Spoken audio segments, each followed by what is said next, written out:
Mr. President, this Thursday, the Senate Judiciary Committee is scheduled to consider whether to recommend Kash Patel's nomination to be Director of Federal Bureau of Investigation to the full Senate for consideration. So far, my Republican committee colleagues have chosen to ignore the myriad red flags about Mr. Patel, especially his recurring instinct to threaten retribution, political retribution, against his and President Trump's perceived enemies. This is a dangerous characteristic for a person who wants to lead the nation's most powerful domestic investigative agency, the FBI. I hope that what I revealed today from credible whistleblowers at the highest levels will give my Republican colleagues some pause before it's too late. Multiple whistleblowers have disclosed to my staff highly credible information indicating that Mr. Kash Patel has been personally directing the ongoing purge of senior law enforcement officials at the FBI. Let me remind you, Mr. President, Mr. Patel at this moment in time is not on any public payroll, nor does he have any authority by our government. Listen, on the morning of January 29th, the day before Kash Patel's confirmation hearing, there was a meeting between the acting leadership of the Department of Justice and the FBI. Notes from that morning meeting read, KP wants movement at FBI, reciprocal actions for DOJ. Let me say that again, quote, notes from the meeting, KP wants movement at FBI, reciprocal actions for DOJ.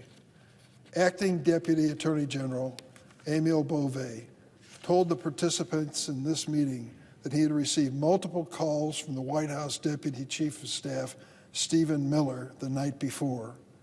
Miller had pressured him because Kash Patel, KP, wanted the FBI to remove targeted officials faster, as DOJ had already done with prosecutors.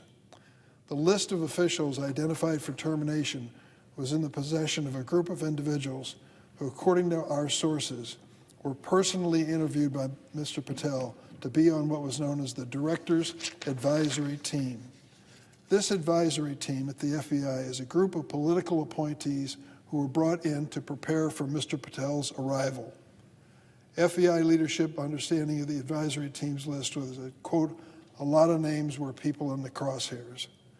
According to my whistleblower sources, Mr. Patel is receiving information from within the FBI from the Director's Advisory Team. Mr. Patel then provides direction to Stephen Miller, who relays it to the acting Deputy Attorney General Bove. It is unacceptable for a nominee with no legal or current role in government to personally direct the unjustified and potentially illegal firings of dedicated, nonpartisan professionals at the FBI. If these allegations are true, then Mr. Patel may have committed perjury before the Senate Judiciary Committee. The day after the meeting I described, where Mr. Patel's desire for FBI officials to be fired more quickly was discussed, was Mr. Patel's confirmation hearing before the Senate Judiciary Committee. So the morning after, he's putting the heat on the leadership at the FBI to dismiss more people more quickly. He testifies before the Judiciary Committee, under oath. During the hearing, Senator Cory Booker of New Jersey asked Mr. Patel, and I quote, are you aware of any plans or discussions to punish in any way, including termination, FBI agents or personnel associated with Trump investigations? Yes or no? End of quote. Mr. Patel answered that he was, quote, not aware of that, and continued, quote, I don't know what's going on right now over there, but I'm committed to you, Senator, and your colleagues that I will honor the internal review process of the FBI, end of quote. Yet, if these whistleblower allegations are true, just 2 days before, Stephen Miller, at Mr. Patel's direction, had ordered DOJ leadership not just to terminate a specific list of officials, but to speed up those terminations. Mr. Patel seems to be unable to wait for Senate confirmation to carry out retribution against his perceived political enemies. Patel is a private citizen today, and he was when he testified. No current role in government directing baseless firings of career public service. This speaks directly to the fact that Mr. Patel is not fit to be entrusted with government authority. which is evident to anyone who has seriously reviewed his record. And let me remind you, Mr. President, he is not seeking a term of 2 years or 4 years, but 10 years as director of the FBI. The ramifications of these terminations at the FBI are dangerous. They go way beyond Mr. Patel's fitness for office. Because these terminations have greatly weakened the FBI's ability to protect the country from national security threats and have made America less safe. This hollowing out of one of the major law enforcement agencies of the federal government by the new Trump administration is at the risk of making America more dangerous and people in America more vulnerable to criminal and terrorist elements. Among those who were removed so far by the Trump administration are the top officials who oversee the FBI's work combating international and domestic terrorism. Think about that. The Trump administration starts off by going to the Department of Justice, the Federal Bureau of Investigations, and comes up with a political list, and among those people who are eliminated are the people in charge of combating international and domestic terrorism, cybersecurity threats, human and drug trafficking, and violent crime. Does that make us any safer? Mr. Patel's need to punish his perceived enemies is apparently greater than his interest in protecting the American people.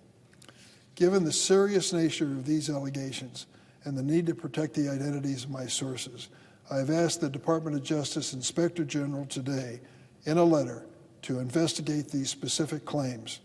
I believe they're true. Let the Inspector General make his own conclusion. I'll urge my Republican colleagues to please take these allegations seriously and at least pause for a moment and consider whether Kash Patel is the person you want to put in charge of the Federal Bureau of Investigation for 10 years. 10 years. If this man is so fast and loose with the truth before our committee now, imagine what he will do if given the protection of office. We need to pause in this consideration and consider what we already know about Mr. Patel.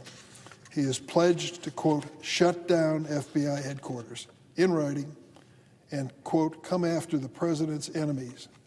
He's even published the enemies list that he will target. I know, I've read it, and anybody can, in the book that he's published.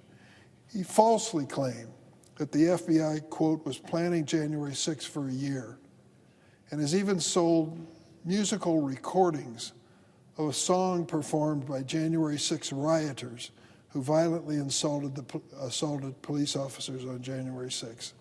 He's left behind a trail of grievances throughout his life, lashing out at anyone who dares to disagree with him or fails to respect him sufficiently. You want to give power to this man, the power of the investigation of the Federal Bureau of Investigation? I think not.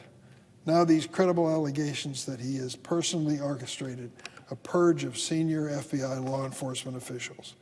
The FBI is an agency that plays a critical role in keeping us safe from terrorism, violent crime, narcotics, and other threats. Our nation needs an FBI director who understands the gravity of the mission, not someone who is focused on settling a political score. I yield.